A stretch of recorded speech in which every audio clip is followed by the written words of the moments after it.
రాష్ట్రంలో పట్టణీకరణకు పెద్దపీట వేస్తున్నాం. ఫ్యూచర్ సిటీతో హైదరాబాద్ రూపురేఖలు మారుతాయి. తెలంగాణ ప్రాపర్టీ షోలో డిప్యూటీ సీఎం భట్టి. బీసీలను బీఆర్ఎస్ కాంగ్రెస్ మోసం చేశాయి. బీజేపీ వల్లే బీసీలకు న్యాయం జరుగుతుంది. జూబ్లీహిల్స్ లో గెలుపు ఖాయమన్న రామచంద్రరావు. నాకు టికెట్ రాకుండా చేసిందెవరో త్వరలో చెబుతా. అభ్యర్థి ఎంపికలోనూ నన్ను సంప్రదించరా? అంజన్ కుమార్ యాదవ్ సంచలన వ్యాఖ్యలు. అంజన్ కుమార్ కాంగ్రెస్ లో సీనియర్ నేత. నగరంలో కాంగ్రెస్ కు పెద్ద దిక్కు ఆయనే. ఉప ఎన్నికలో కలిసి పనిచేస్తామన్న పొన్నం. కాంగ్రెస్ నేతలతో మీనాక్షి నటరాజన్ సమావేశం. డీసీసీ అధ్యక్షుల ఎంపిక కోసం ఇన్ఛార్జ్ల నియామకం. రేపటి నుంచి జిల్లాల్లో ఏఐసీసీ పరిశీలకుల పర్యటన. కేబినెట్ సబ్ కమిటీ సమావేశం. హాజరైన మంత్రులు కందుల, పయ్యావుల. రుషికొండ నిర్మాణాల వినియోగంపై చర్చ. ప్రజలను ఓఎస్ఎస్ ఫర్టిలిటీతో మీ పేరెంట్హుడ్ ప్రయాణాన్ని ప్రారంభించండి. In the good hands of science. మభ్యపెట్టేందుకే జగన్ పర్యటన. పీపీపీ విధానంపై ఆయనకు అవగాహన లేదు. వైసీపీ తప్పుడు ప్రచారం చేస్తోందన్న సీఎం రమేష్. మెడికల్ కాలేజీలను ప్రైవేట్ వ్యక్తులకు అమ్మేస్తున్నారు. ప్రైవేటీకరణను ప్రజలు వ్యతిరేకిస్తున్నారు.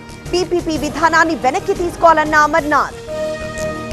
బందరులో వైసీపీ నేత అరెస్ట్. అక్రమ అరెస్ట్ లో భయపెట్టలేరన్న పేర్ని. సీఐ తీరుపై మాజీ మంత్రి ఆగ్రహం.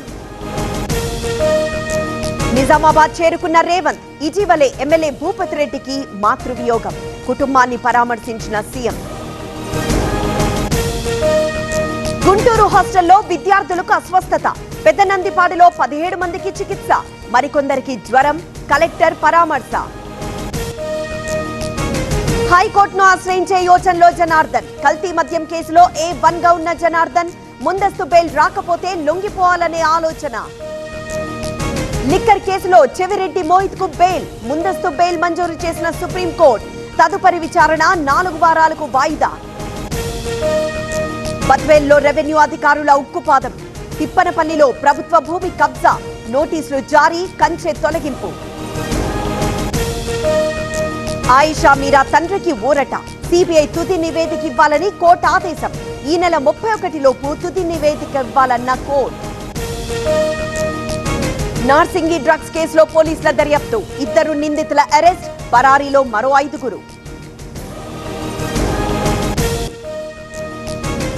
కర్ణాటకలో ఎస్బీఐ దోపిడీ కేసు. ప్రధాన నిందితుడు సహా 4 అరెస్ట్. 9 కిలోల గోల్డ్, 86 లక్షల నగదు సీజ్. కేరళ హైకోర్టు కీలక వ్యాఖ్యలు. శబరిమలలో బంగారం దుర్వినియోగమైందన్న హైకోర్టు. బంగారం దుర్వినియోగంపై విచారణ చేయాలని సిట్కు ఆదేశం.